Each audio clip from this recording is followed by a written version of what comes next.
dificuldades para importação de insumos, dificuldades para atuar na empresa privada. O pesquisador brasileiro quer mais liberdade para trabalhar. O Brasil experimenta, nesse momento, um ciclo robusto esse construído pela perspectiva dessa agenda desde 2004, há um crescimento exponencial daqueles que acompanham dos fundos setoriais e da capacidade de investimento em vários setores, assim como a nível dos secretários de Ciência e Tecnologia, das fundações de amparo à pesquisa, que alteraram significativamente seus marcos internos, botando a lei de inovação para funcionar e melhorando o padrão de desenvolvimento das regiões. E aqui alguns dos resultados da Lei do Bem. Em 2006, nós tínhamos apenas, em termos de investimentos ou benefícios reais de investimentos em PD por região, 229 milhões de reais. Com a Lei do Bem, nós chegamos a ter 639 empresas, com 1 bilhão 727 milhões de reais em aplicação, portanto, em renúncia fiscal por parte do governo para incentivar o processo inovativo. Tem problemas na Lei do Bem? Tem. Mas tem uma questão da aplicabilidade. Eu não posso alterar uma legislação que ela mal começou a ser aplicada. Ela começa a ganhar um relevo a partir da sua condicionalidade em 2007 e 2008.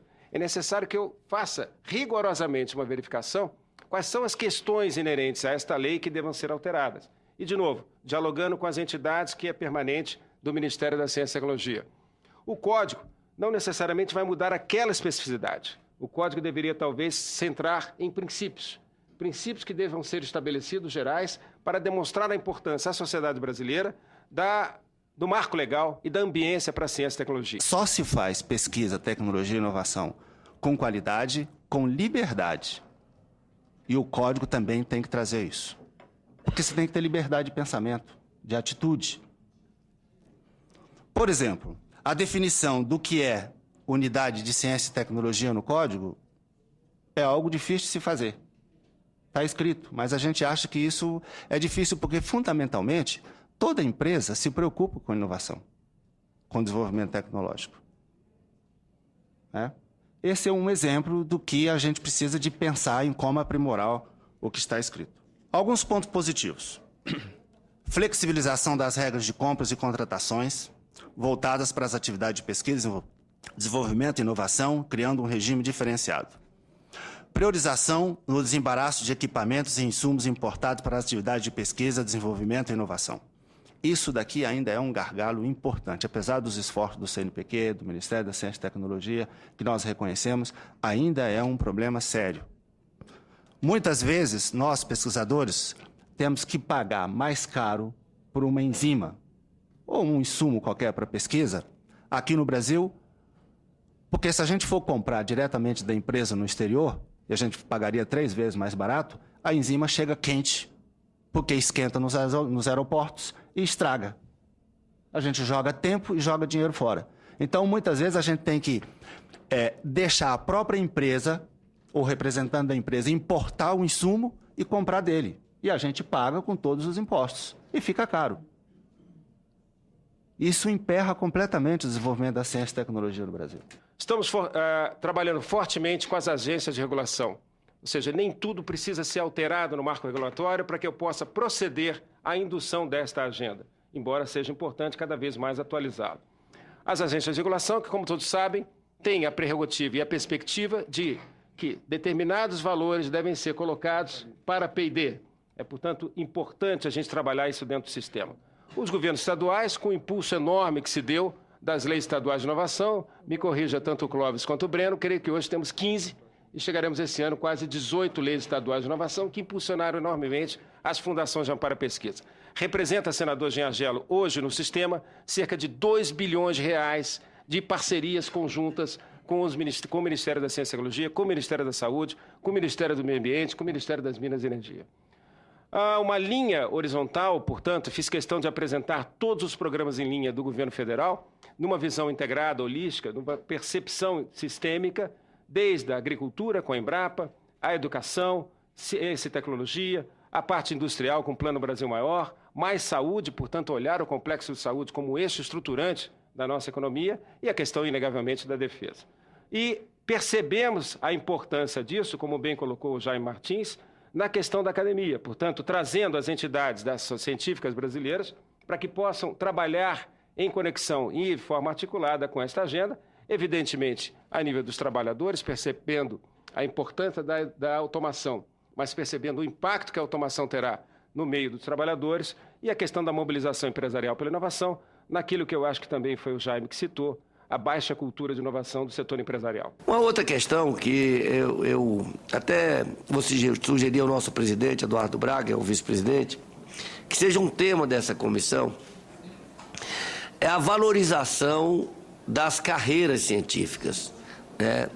Porque está havendo uma distorção no Brasil que, no meu entendimento, pode provocar, deve provocar prejuízos enormes no futuro do país. Porque uma supervalorização de determinadas carreiras, especialmente as de fiscalização e controle, né, em detrimento das carreiras criativas, das carreiras científicas, das carreiras das engenharias, por exemplo. Vou dar um exemplo. E não quero aqui, não estou aqui criticando os bons salários das carreiras de fiscalização e controle, mas deveria ter pelo menos uma paridade com essas carreiras que são estratégicas para o país. Porque o que está acontecendo hoje no nosso país, isso é fato. O Estado faz um investimento enorme para formar um físico, para formar um químico, para formar um biólogo, para formar um engenheiro.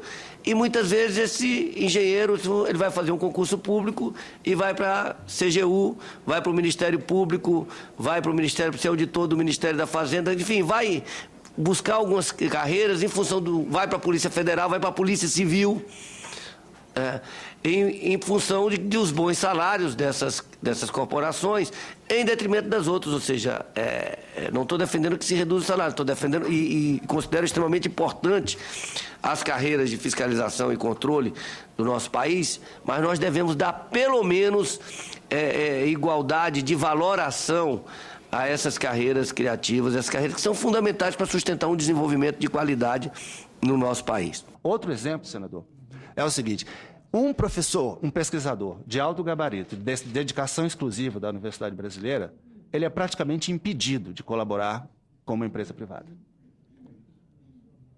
Então, ele tem uma horinha, uma janelinha por semana para fazer isso. Isso precisa definitivamente acabar. Porque onde é que está o conhecedor da tecnologia e do desenvolvimento? Principalmente nas universidades e no Instituto de Pesquisa. Sistema de prestação de contas mais flexível, que foca mais no resultado do projeto do que na contabilidade. Por exemplo, eu compro 1 quilo de sal para usar numa pesquisa. A gente está trabalhando com desconhecido. Pode sobrar 200 gramas de sal, mas eu posso precisar de mais 200 gramas de sal. Aí eu vou e compro. Aí eu faço a prestação de contas lá para a FAPDF. Sabe o que acontece? A FAPDF cobra de mim. Diz, olha, você vai ter que pagar esses 200 gramas de sal que você comprou, porque não estava previsto no projeto original. A gente faz um projeto, prevê um equipamento, na hora de comprar o equipamento, não preciso mais do equipamento. Eu não posso pegar aquele dinheiro do equipamento e colocar em outro equipamento ou em insumo. Esse tipo de flexibilidade é preciso, porque a pesquisa, como eu já disse, é muito dinâmica. Para resumir, a gente espera um código de princípios, um código que venha realmente a trazer dinamismo para a atividade de ciência, tecnologia e inovação, não só nas empresas privadas, mas no setor público, e que permita a associação do público e do privado. Portanto, nós devemos aprofundar esse debate em relação a todos os instrumentos, reconhecendo os grandes avanços que nós tivemos na área de ciência, tecnologia e inovação no país nos últimos anos, mas que precisamos, em função até das responsabilidades do Brasil, das expectativas sobre o Brasil e das possibilidades que o Brasil tem de assumir um protagonismo cada vez maior no mundo, com um modelo de desenvolvimento que não foi experimentado até hoje por nenhum país do mundo. Nós temos essa possibilidade, em função dos recursos naturais que nós temos, da abundância de água, da abundância de energia solar, da abundância de energia eólica, do nosso potencial agroenergético, enfim, de todos os diferenciais de competitividade. Nós não podemos transformar o que seriam diferenciais de competitividade em acomodação.